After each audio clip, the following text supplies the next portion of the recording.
Hi, I'm Rob, and I want to talk about a game called Flower and its relation to the romantic notion of the wilderness and the sublime.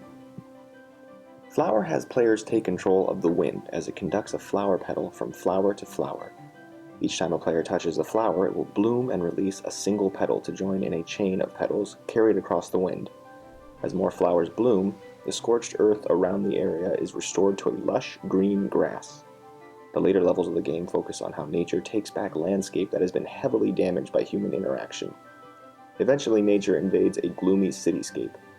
Thematically, the game is about nature restoring itself and replacing gray colors of man with complex, rich colors of nature.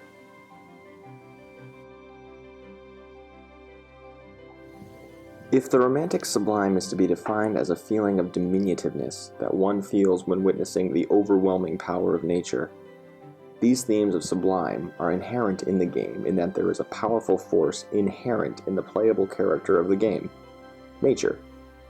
The player-controlled petals perform increasingly powerful acts to undo the damage done by mankind, from reviving small scorched spots of grass, to essentially invading a decrepit, ugly cityscape and making it more in line with natural beauty.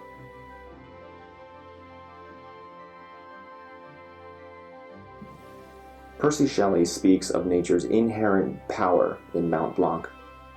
Power dwells apart in its tranquility, remote, serene, and inaccessible.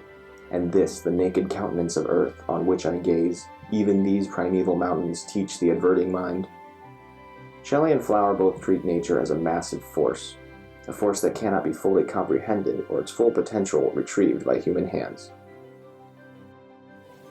The romantic wilderness is a pure place, meaning one has not been impeded upon by human interaction. Wilderness therefore acts as an other, something that cannot be entirely comprehended by human thought and not capable of complete perception by human senses.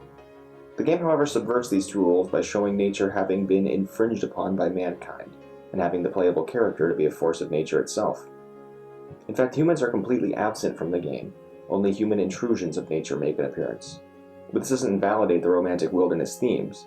Instead, by showing nature infringed upon from nature's perspective, there's an adherence to the final rule of wilderness, in that the wilderness, or the other, is meant to demonstrate a more profound reality of humanity.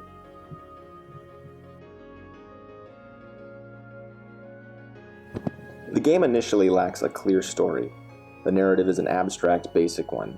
This plays into a wilderness thematic in which exposition and dialogue are human constructions. Further human-centric facets that are absent are a sense of urgency, walkthroughs, checkpoints. Instead of forcing the player to the next objective marker, players are instead rewarded by sitting still and just taking in the environment.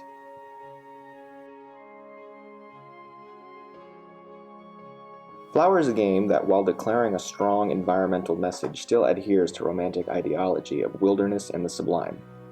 Both of these ideologies purport that nature is greater than human entanglement.